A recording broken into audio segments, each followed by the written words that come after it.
of the Gen Zs, injector of injectors,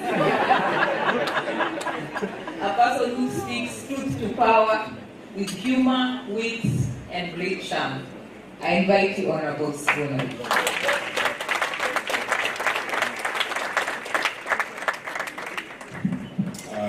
Thank you, Your Excellency, Madam President of the Law Society of Kenya.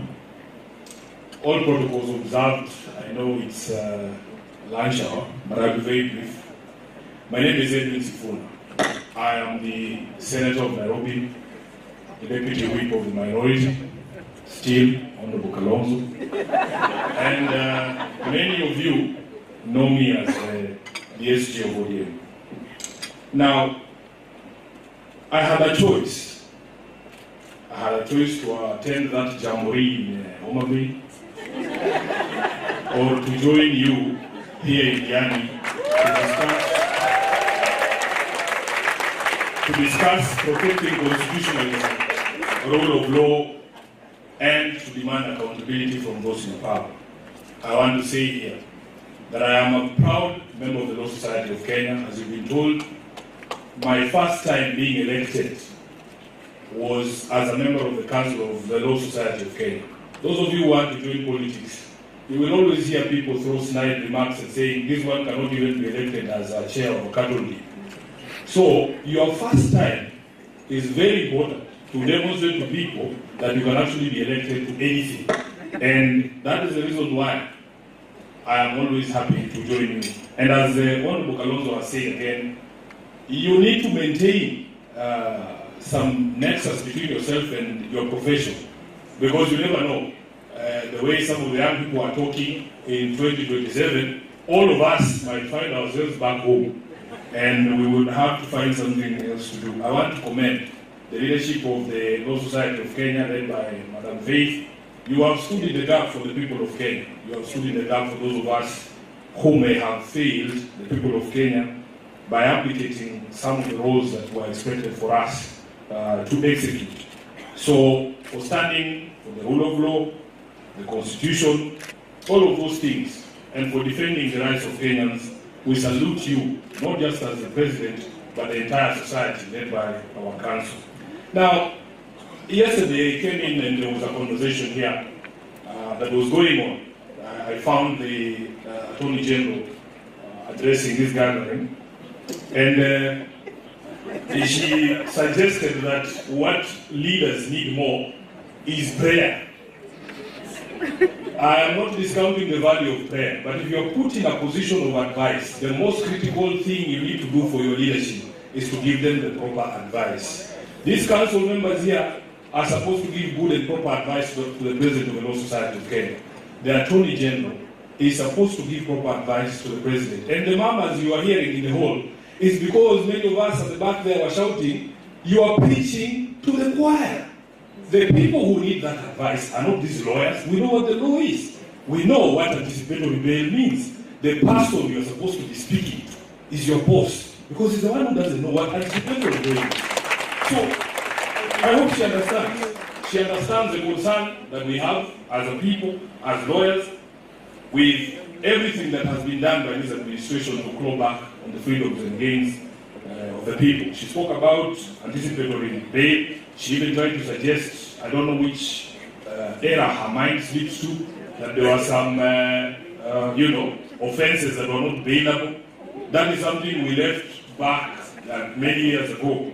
And I hope she would also address herself to this thing of Kamata Fridays and pre-trial detention applications by the Office of the Director of Public Prosecution here, which is being used by the Director of Public Prosecution. My understanding of your role, I think it is Article 157, that in the execution of your duties under the Constitution, you must have regard to two things: the public interest in the administration of justice and the need to prevent and or avoid abuse of the legal process.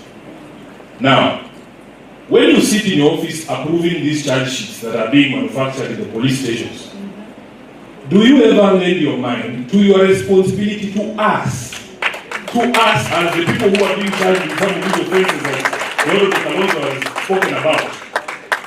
The Office of the Director of Public Prosecutions, and I will say this without blinking, is a weak link in the fight against arms of power in this country.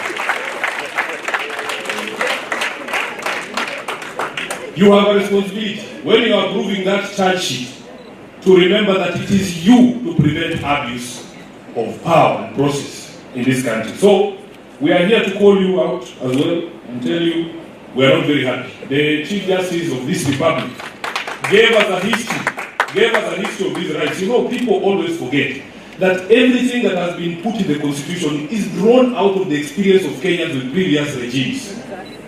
There is an experience to it. In fact, I always refer people to the CKRC report. You will understand the why. Why are these things framed in the manner that they are framed in the current Constitution? So, I always go back. If you want to understand the frame of mind of Kenyans, why they say the DPP needs to also prevent abuse of process. Because there was a prosecutor called Bernard Chunga. Everybody remembers Bernard Chunga. Maybe the other ones might not remember. Yeah. So, there is a historical context to some of these things. And the CJ took us through that history. And she spoke about corruption as well. And she asked, who is this that is bringing corruption to the judiciary? We in Parliament have also been accused that we are rent seekers, that we go to ask people for money. I want the president to tell this country, who are these people who go and ask his cabinet secretaries for money? They are his cabinet secretaries. Who are these people that ask governors for money? Let them tell us. Let them tell us. To make blanket accusations, and I want to say this. You see, personally like SIFUNA, personally as SIFUNA, I had taken a public position on Gachagua way prior to the impeachment. Are you telling me you paid me to do something I already wanted to do? Had I not gone on record objecting to some of the things that were coming from the pulpit of the Deputy President? I had said it. Was I going to demand that you pay me to impeach Gachagua? So, Honorable Kalonzo, some of these things that people say, they are besmirching the entire house. If somebody has come to ask you for money, say SIFUNA asked me for money. There's a cabinet secretary who claims when they come to the Senate that somehow we ask them for money to be nice to them. I am a member of the Public Accounts Committee. Our proceedings are live. Those of you who have watched those proceedings, do you see a nice SIFUNA? Is that what they pay me to do?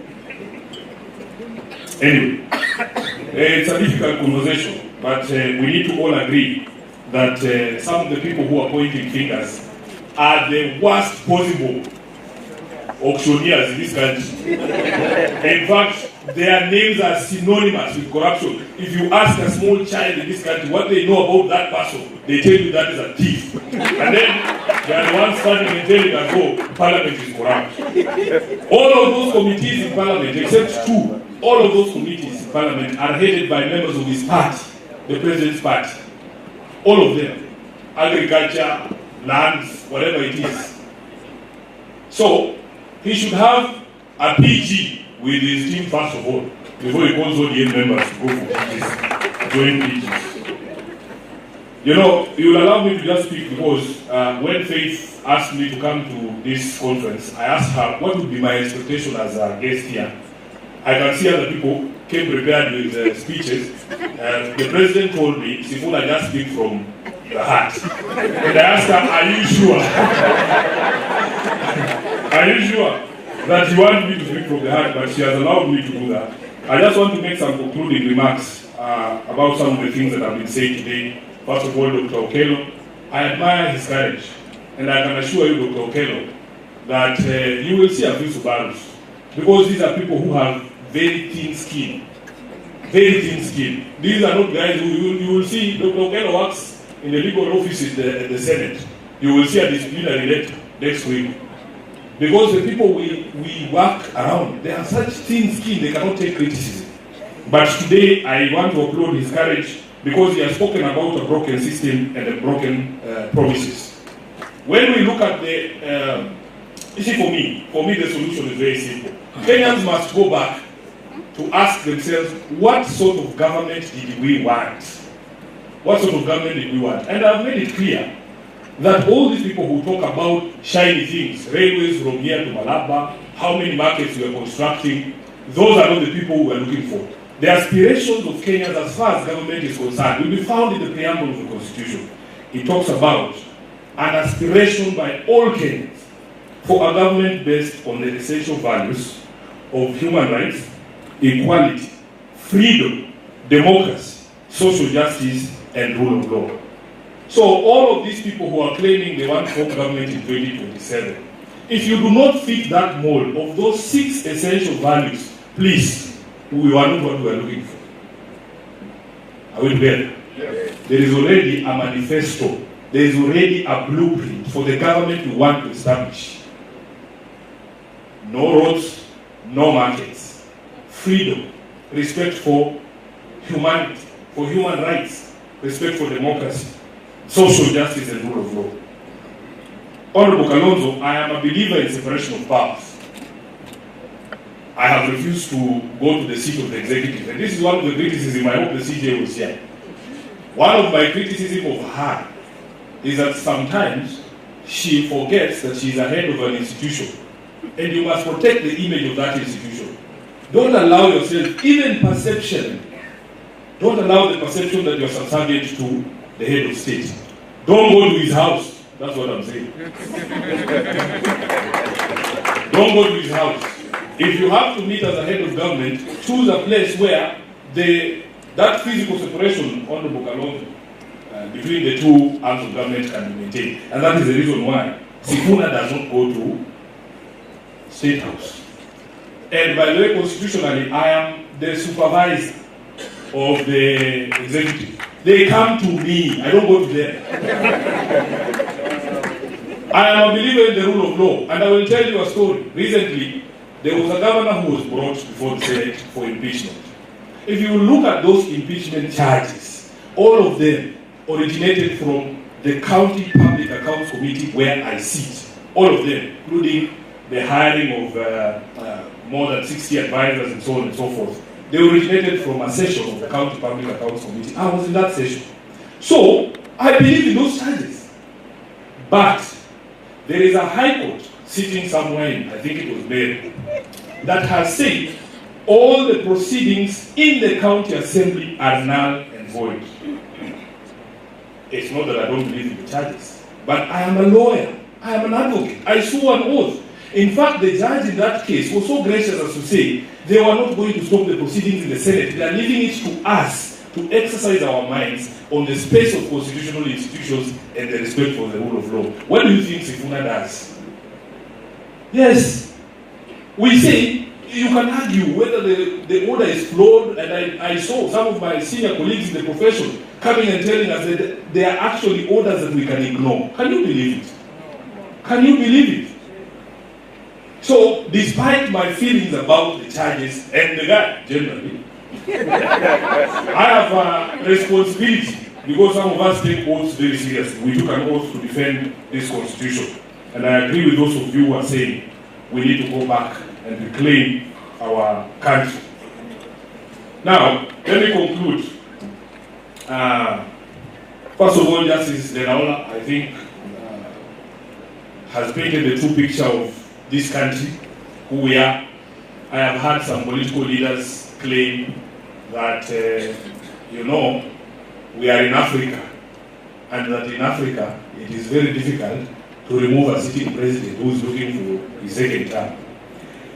He forgets there are people like Lenaola who made history by annulling a presidential election. Kenya is not like the rest of Africa. We are not the rest of Africa where these things happen. You understand? So, don't tell us about Uganda. Sure. Are we Uganda, man? Are you saying that? With all due respect to my friends from Uganda, we are not Uganda. So, Justice Lenaola and your team, for that courage to demonstrate that Kenya can be different. Kenya can be different. We don't have to be like the other African countries. We want to remind these people that on the day that Kenyans speak, all this bravado you see, Senior Counsel Gideon Mugai, the good thing with me, I have the benefit of being in the exact same position that the people who are in power now are in. We were the ones making all those statements of bravado, deep state, and putting up brave faces saying, oh, tutakuja tufagie gosho moja, wacha azunguke, sisi tukiingia mambo itakuwa tofauti. They are in the exact same position. We have been there, saying, oh, this is Poyat, the jazz, people are deep state. What the experience of 2022 taught me is that you, as the voters, are more powerful than these people actually imagine. You are more powerful. And never see that power. Never see that power. I have every confidence that when Kenyans express themselves, there is nobody who is going to be able to overturn the will of the people. Lastly, before we go, we're being told, Honorable Kalonzo, we must be brave, we must be bold. Saving a nation, this is like an existential fight for this very soul of this country. Saving a nation is not an easy task. We must be bold. The very people who ascended to power on the back of a slogan, they were running around just saying hustler. Nobody ever understood what hustler means. Those same people are saying we cannot do the very same and go on a slogan. One word. Say it yourself.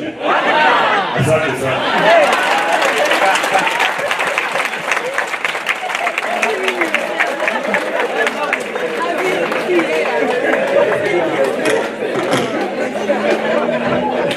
Honorable Senator of Nairobi, you must withdraw.